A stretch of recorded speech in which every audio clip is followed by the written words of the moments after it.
Hey, and welcome to Oceana's Creator Life. My name is Oceana, and this is my YouTube channel where I talk about things affecting content creators and, just giving my general guidance. I'm a 15-year content creator, mostly on Medium. However, I've been on almost every single major blog you could imagine. So let's get into it. Today, we are going to talk a little bit about AI because it's everywhere. You can't get away from it. You know what I mean? So now that we're actually like in the middle of this AI tech revolution, we need to talk about what it means for content creators and what it means for your personal brand. So I don't think that I need to tell anybody this, but just in case you've been missing it, if you're online, 90% of the time you're going to be seeing some stuff with AI. In fact, I'm not even sure that the video that I just put here even has a person who actually exists in it. AI is now capable of making full scale movies, full scale videos, full scale talking avatars, and it's getting harder and harder to distinguish the real from the fake. So I think that most content creators have come to the point that I have too, the conclusion that, hey, AI is not going to go anywhere. Google is going to feed into the AI machine no matter how much of an issue it is with the environment, with the way that it's taking people's jobs, with the way that it's just absolutely kind of gutting the creative field as a whole. And it's a sad thing to witness, really, because I, like so many others, have spent years, decades even, honing our crafts only to be told by so many people that we're replaceable. But does that mean that our entire field is gone? No, it means that right now we all have to adapt and we have to recognize when using AI can actually help us advance as creatives. Because at the end of the day, AI is a great thing, but it's still not human. Only we have the real creative spirit, the real unique voice that makes us human. AI can replicate it, but it cannot create it on its own. And to a point, AI can never be as creative as a human being. So, with that said, let's talk a little bit about when it makes sense to use AI and when it doesn't, okay? So, let's start with some of the most basic ways that creatives can use AI to shorten their workload, get more stuff out, and also not give up their souls in the process. So, the number one way that I'm going to be using it, and this is going to be something that I'm doing as soon as I get my next payout from Medium, is I'm going to be getting an AI SEO service for raggedriches.com. As many of you guys know, I've been using my own handiwork to do everything on raggedriches.com. That is my blog. That is the thing that I've designed with a theme, of course, but everything that you see there is my own handiwork because I don't have anybody else funding my stuff. I don't have anybody else helping me out. Um, I don't even have people willing to contribute to it. So there's that. And with AI, I'm going to be able to kick out enough content to rank for keywords. AI is going to be able to help me figure out what keywords would work well with a blog that is part personal finance, part business ownership, part career advice, and part content creation with a little bit of woo woo. Basically, the type of money content that is hard to find on more crispy, white collar type sites. Um, AI is good for that. It's good for creating a lot of content that just needs minor updates, minor upgrades, and a little bit of more in depth research to really pop. And that's exactly what Google is looking for. AI will get you about 80% of the way there. That other 20%, that's going to be you editing, that's going to be you researching, that's going to be you finding connections, finding interesting quotes, finding interesting statistics, and actually like laying it out. And the funny thing is that if you're still doing that 20% work, because you prompted it, because you're researching it, because you're doing this, that, and the other, you're still showing your own work. This is part of your portfolio. It is not taking away from like your abilities as a creative. In fact, if anything, it helps you get rid of all the grunt work that you don't want to do faster. So there's that. And the next thing that we need to talk about is a little bit more about why AI is going to be so important in the SEO field. So, as of right now, I've heard statistics saying that about 80% of all top ranking search engine pages, they're human written. That's not going to be the case forever. And in fact, it's going to become harder and harder to tell the difference between a human written article and a AI written article, especially when you're asking questions. Like whether it's something as simple as how many different credit cards should you have, or what's the difference between a credit card and a debit card. Those kinds of like small questions that are pretty straightforward and actionable, they're going to be mostly AI in the future. It's going to be the woo woo, it's going to be the soulful, it's going to be the relatable content that's going to have to be human written. And because AI does not fully know or grasp what it's like to be a person in a lot of these situations, that's where you're going to have to shine. That's where your work as a creative is going to have to come into play. All that AI is doing is getting you the stage, is getting you the vision, is getting you the keywords, the traffic that you need in order to make your entire business start to increase. Does that make sense? So, the other major thing that I've noticed people doing is social media through AI. Substack has its own built in AI poster, and that has, it literally just takes quotes from your writing, puts it in a nice little Instagram reel version or a little Instagram post version, and boom, you're good. It also has the same with actual reels where you can video and voice record so that people can hear you read your own writing. It's pretty neat. I've been using it. It looks good on my Instagram, it looks good on my feed, and that allows me to actually free up more time so I can actually connect with the people who read my stuff. And pretty much, if you're not using AI for your social media, even a little bit, it's about time you do, because there's only so much that you can do with social media posts these days. You know what I mean? You want it to actually be you doing the photos, doing the videos. You want to have your own face on camera because, well, people want people at the end of the day. They don't want AI slop. But when it comes to the graphics, if you can't afford to pay an artist, you have to either be your own artist or use AI, because it does matter. So now that I've gone over a little bit about the social media, the SEO, which is great because let's just face it, we all need an AI grunt once in a while. And if that's the way that things are going, we might as well have to pay the piper its dues. You know what I mean? Now let's talk a little bit about AI art. Now, as a creative and as a content creator, I can tell you that most people I know absolutely freaking hate AI art. AI art is really actually fairly unethical because it steals from real life artists. A lot of their artists that have spent years honing their work have found their art style to be used by major things like ChatGPT. Um, there's a couple of other ones. Dolly was a really big one when it came to art, and they had their entire livelihoods ruined. So if you're looking into becoming an AI artist, don't do it. That's a great way to, one, get a lot of hate sent your way, and two, get a lot of people angry at you. Even though it might seem like a good way to make money, the truth is that it actually will hurt your brand and it also hurts other people in the process. I'm a believer in actually having a certain amount of authenticity to one's work, and by actually using AI and calling it your own art, you're really kind of messing up stuff. There's a difference between, having a prompt and then adding your own spin to whatever's stuck out there versus just being the person who writes the prompt and then goes, hey, look, this is this really cool online graphic that I've made.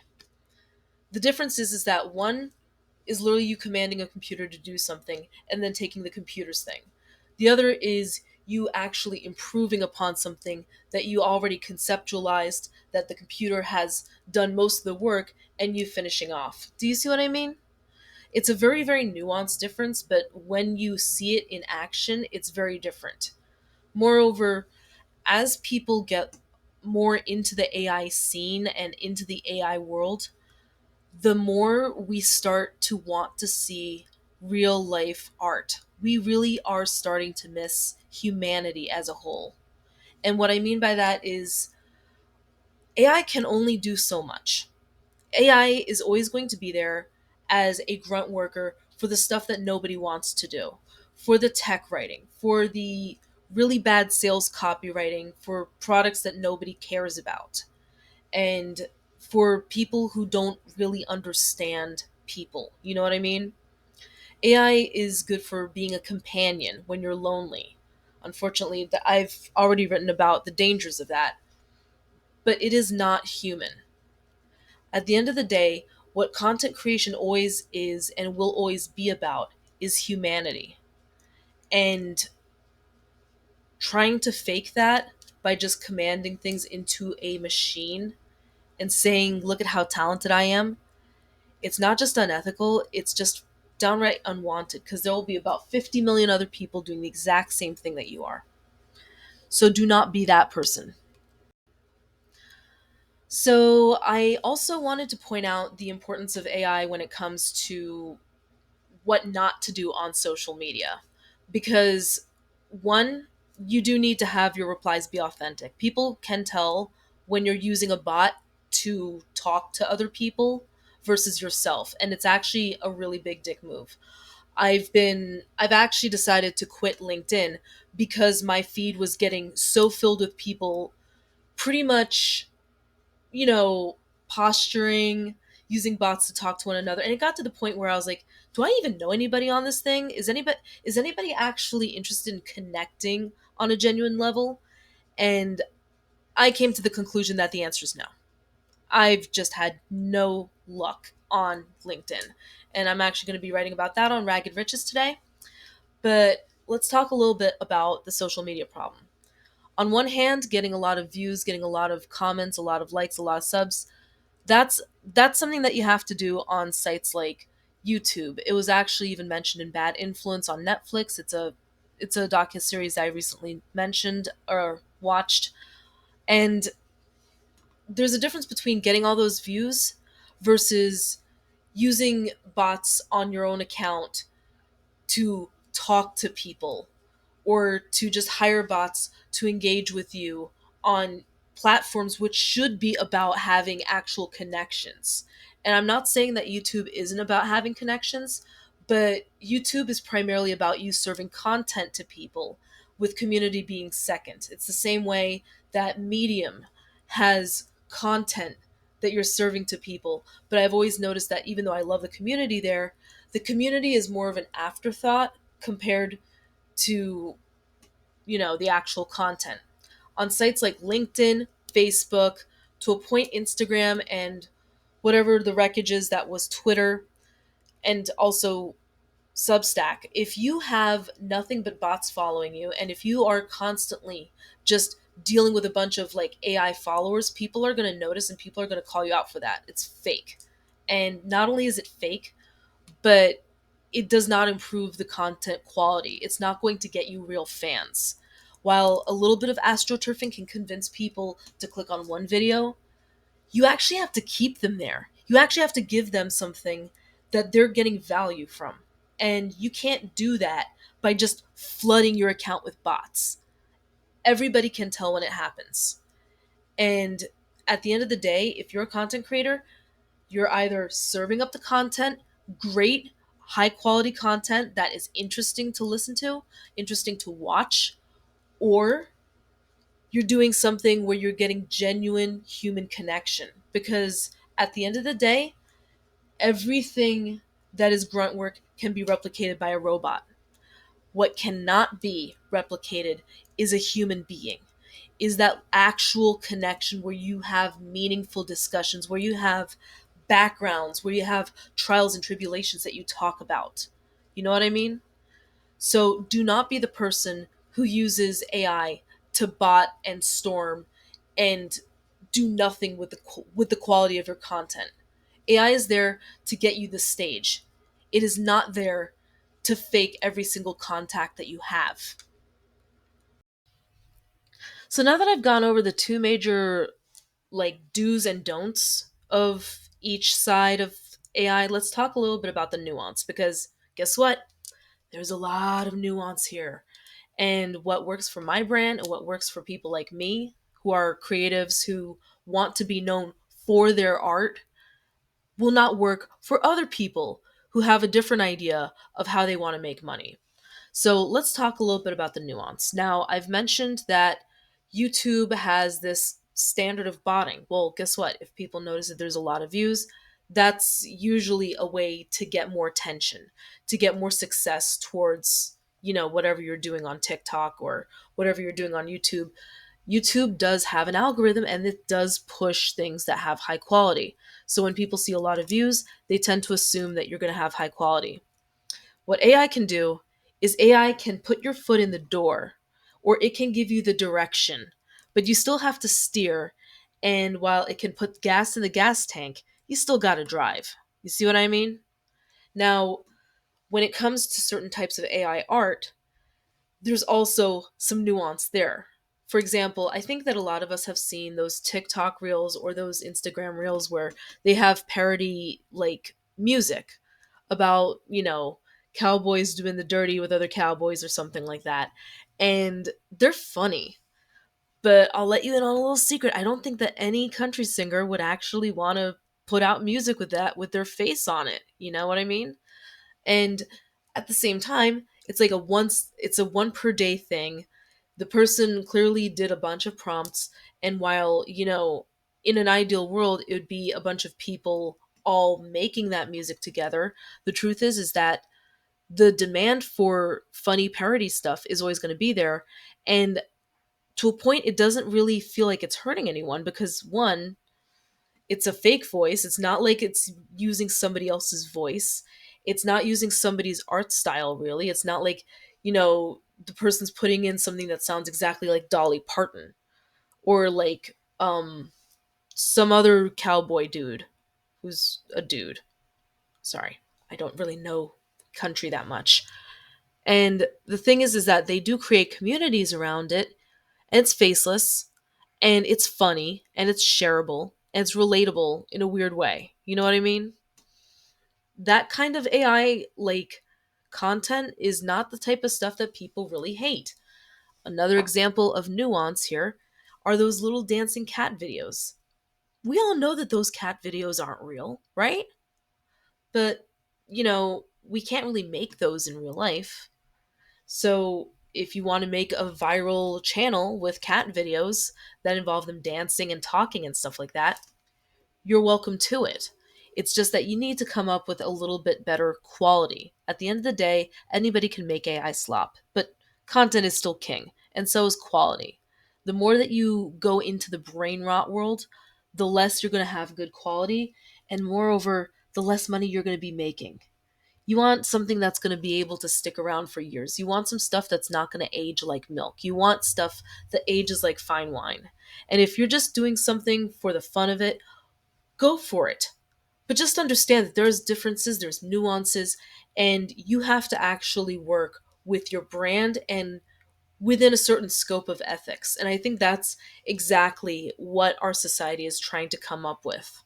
Because let's face it, at the end of the day, these big corporations, they do not care about the little guys. They're not going to care about the little creators. They don't care how many people they put out of business. So you have to actually realize that and you have to actually go, okay, this is, I'm just a number to them. This is business. How can I use these tools so that I can solidify my own business, solidify my own content, and also give myself a platform that cannot be hurt in the next 6 months simply because these people have decided that my work is no longer relevant to their ecosystem. Does that make sense? Anywho, if this has helped you at all, just like, subscribe, and share, comment. I'm always down to hear a little bit more from my viewers and about what you guys want to see me do next.